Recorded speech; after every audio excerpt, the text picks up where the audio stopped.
lazima kwanza tuanze. Alafu umegundua kwamba kikombe maandishi yako chini juu ni tatizo la kiufundi. What's up my people? Karibu sana. Mimi naitwa Lucy John Bosco. Karibu sana kwenye Sugar na Lucy. Hivi ndivyo tunavyoishi. Kabla sijaanza idhaa,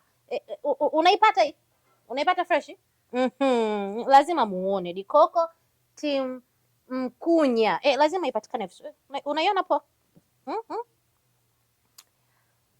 Dikoko timu Mkunya. Mkunya ni kata ama kijiji ambacho kipo katika wilaya ya Newala. Wamakonde najua mnanielewa Wamakonde, si ndivyo?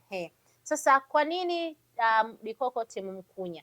Mimi ni Mmakonde, chimbuko langu ni Mkunya. Kwa hiyo mwaka huu tutaenda kuadhimisha siku ya ugonjwa wa kisukari kijijini kwetu Mkunya, lakini pia tunataka kujenga kituo cha taarifa, sanaa na elimu ya ugonjwa wa kisukari. Hivyo basi, kwa msaada wako tungeomba kulitekeleza hili, kulifanikisha hili kwa michango yako jamani, si ndivyo?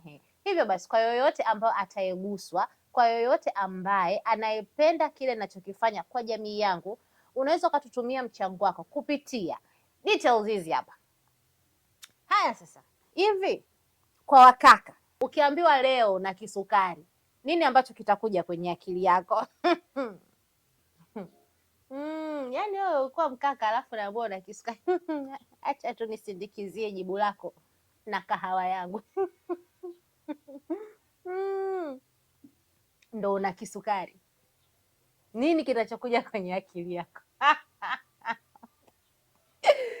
But anyway, mimi najua na wewe unajua. Inajulikana kabisa kwamba mkaka akiambiwa na kisukari, jambo lake la kwanza, wewe unajua kwamba ataanza kufikiria nguvu zake za kiume. Mimi nashindwa kuelewa shida ni nini? Siku inabidi tu niwe na wakaka hapa hata watatu hivi.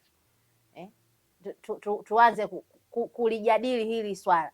Lakini unajua mara nyingi hofu inaanza kichwani.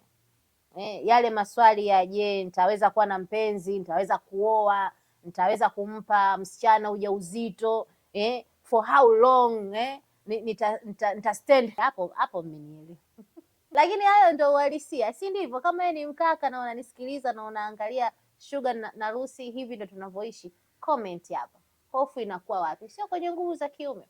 Lazima nikupe mambo ambayo unatakiwa kujua. Kwanza lazima ujue hofu kubwa kuliko kisukari ni kuishi kutokana na uvumi. Yaani unaishi ndani ya uvumi ya ukiwa na kisukari, kama ni mkaka huwezi kuwa na nguvu za kiume ama huwezi kumpa mwanamke ujauzito. Huo ni uvumi. Lakini pia nataka pia ujue, ukiwa na taarifa sahihi, ukiwa na elimu sahihi kama ile ambayo timu Dikoko tunatoa, unaweza kuendelea na nguvu zako. Yaani wewe unaweza, labda Mungu tu akupe tu watoto 2 watatu, lakini unaweza kuzalisha hata kijiji. Yaani wadhihirishie kwamba na kisukari, lakini unaona timu yangu, yaani timu yangu ya watoto, you see. Kwa kitu ambacho mimi nataka niongee na wewe, kakaangu, mjomba wangu, baba yangu na uniangalia, lakini mababa tayari wameshaoa, wameshakuwa na watoto, kwa it's okay. Kitu ambacho kitamaliza ufanisi wako ni mawazo yako. Ndio maana tunapambana sana pale kwenye kituo cha taarifa, sanaa na elimu ya kisukari Mkunya, tuwe tuna program tunaongelea hasa namna ambavyo kisukari kinaweza kikaathiri afya zetu za akili kwa sababu ya mambo kama haya, uvumi kama huu. Kwa jambo la kwanza, ukiambiwa na kisukari, hakikisha kwamba sawa, msongo wa mawazo sawa, kwa sababu ndo kitu kipya labda kwenye maisha yako, yaani kitu kipya, kwa hiyo unajaribu kufikiria namna gani ambavyo unaweza ukaishi na kisukari. Lakini pia kuwa na taarifa sahihi. Nimeshasema jifunze kuhusiana na ugonjwa wa kisukari. Tupo wengi wenye kisukari. Kuna wasanii international celebrities ambao wana kisukari. Nenda kawa Google, soma kuhusiana na namna ambavyo unaweza ukaishi na kisukari. Baada ya hapo msikilize daktari. Na nikisema daktari, sio daktari ambao mnawajua. Wasikilize madaktari ambao ni professional hasa kwenye mambo ya kisukari. Tumia dawa zako kwa usahihi, fuata lishe bora. Sio tena umeambiwa ndo usile nyama, lazima uhoji kwa nini nisile nyama. Ukiniuliza mimi, unakula kila kitu, unakula kile ambacho kinapatikana. Cha kuzingatia tu ni portion ya chakula cha wanga.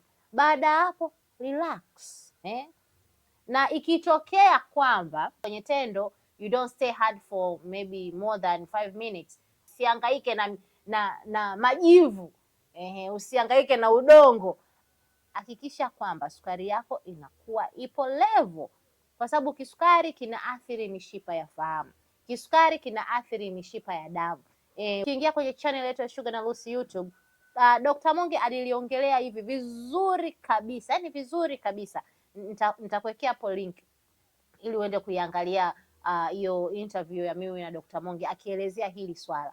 Issue sio nguvu za kiume, issue ni namna ambavyo unadhibiti sukari yako. Si tumeelewana kaka?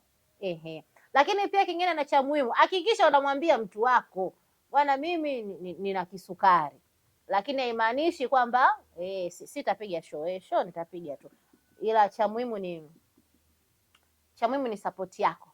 So ni muhimu kupata supportive partner ambaye na yeye anauelewa kuhusu kisukari, ama yupo tayari kuuelewa ugonjwa wa kisukari. Mimi nimeona tu ni muhimu wewe kaka kujua hilo. Achana na hofu ya uvumi, kwamba wewe huwezi kufanya hivi, wewe hakuna kitu ambacho unashindwa kufanya, kila kitu utaweza kufanya. Ndio, yaani wewe kila kitu utafanya. Achana na vifurushi, achana na majivu na udongo, na kile kinywaji ambacho mnakunywa, achana na hivyo. Hiyo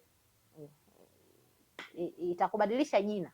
Ulikuwa kwenye kitanda cha mtu kwa sababu tu unataka kuonyesha ukakamavu.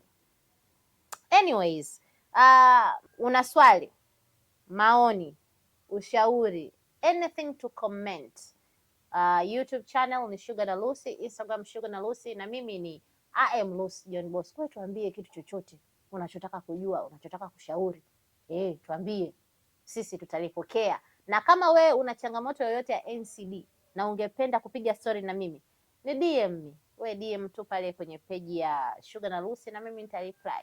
Otherwise, wakaka, mnaweza dakika 90 za mechi, hata kama una kisukari unaweza, believe me. Bye.